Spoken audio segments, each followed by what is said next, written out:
So I have a pretty fun job, and I get to meet a lot of awesome people, but being serenaded by Katharine McPhee and David Foster might just be a highlight of my career. No pressure, but if you want to do that, I'm all for it.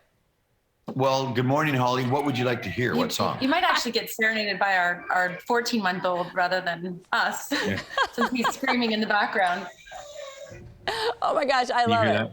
I love it. So we are talking with you because you guys are going to be a part of this intimate evening with David Foster and Katharine McPhee, and I can think of no better way to spend the evening. She's off to do her mom duties. I love it. It makes you all so real. But David, let's be honest. You've been at this for 5 decades. I mean, I think, what, 500 million albums sold?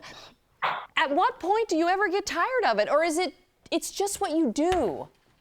Well, you know, as you probably know in your job too, you know, I think people like us, you know, we're just always trying to move the goalpost. And I've always tried to move the goalpost, and it's still moved even today, and in a different kind of way, because I'm not making top 40 music anymore, but I have a Broadway musical I'm working on. She's back. Sorry. And we're touring, as you know, because that's why we're with you this morning, because we're coming to DC on the 17th. And, you know, I just keep doing it. I don't know any other way. I mean, I'll probably just fall asleep at the piano one day and not wake up. Oh my gosh, that's terrible. Yeah, she's like, no, don't do that. I need you. I need you. Yeah. Our child needs you. So kind of give me an idea about what people are going to experience when they have this intimate evening with you two. Well, David is such an entertainer. I'll just speak for you because it's easier for me to speak for you that way. He's such an entertainer. He's so funny. He has the crowd in the palm of his hand. And I do this show with him every night, and I do watch like the first half of the show night after night after night. And I never get tired of his little shtick, all the things that he says, because it's different every night. And he's just, the stories he tells are fun and funny and endearing, relatable in some ways. So it's just and then the singers that he has are just incredible singers, like Lauren Allred and Pia and Fernando, just amazing singers. These are not like your average bar hotel singers. These are like incredible. Singers. But then when Kat comes out, the place erupts, and we go to another level, and it's great. But story-wise, Holly, it's like there's a story about me and Celine when we were doing the song All By Myself. And I found a clip where she's actually talking about it. And I actually said to her, and this clip reminded me, there was a high note and I was pushing her to do it. And she said, I can't do that note, it's too high. I said, Celine, if you can't do it, Whitney's down the hall in Studio B and she'll do it. I actually said that to her. I mean, I can't believe it. But you know what? That's how you get the best out of everybody you work with. You know, and I loved when I was watching the little trailer for the show, and it said, you know, the soundtrack of our lives, which is so true. I mean, it's hard to put a movie out there or whatever that you haven't been a part of in some way, shape, or form.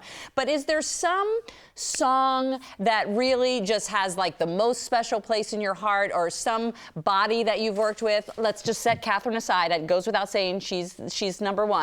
But beyond that, I mean, when you're throwing out names like Celine and Whitney, you know, it's pretty impressive.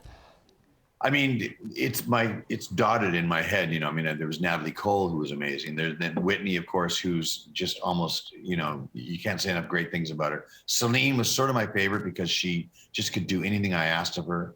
But then in the 2000s, like Andrea Bocelli and Michael Bublé and Tony Braxton. Yeah. Are so many cool. Yeah. So your answer to that question is no, you don't have one. I don't know. Thank you for clarifying, Katharine. That's what wives are good for. So here's my question for you guys. When you two just sit down at the piano, what do you play together and sing?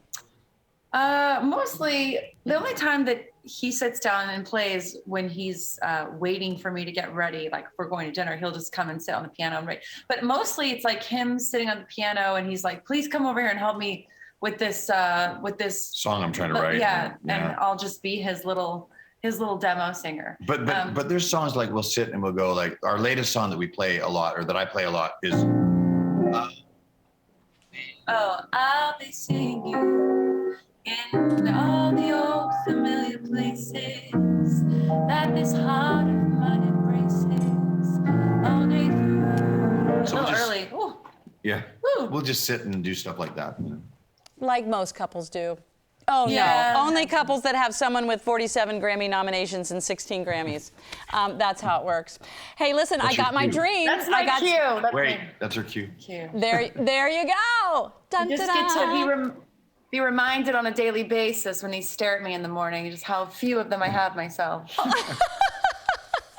You know what? No, it's just we're speaking it into existence, Katharine. Those will be coming your way That's too, right. right?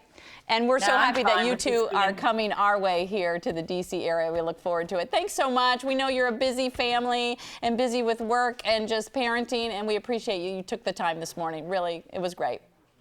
Likewise, Awesome. Holly. Thanks for having us. Get some sleep. I will. All right. Bye, guys.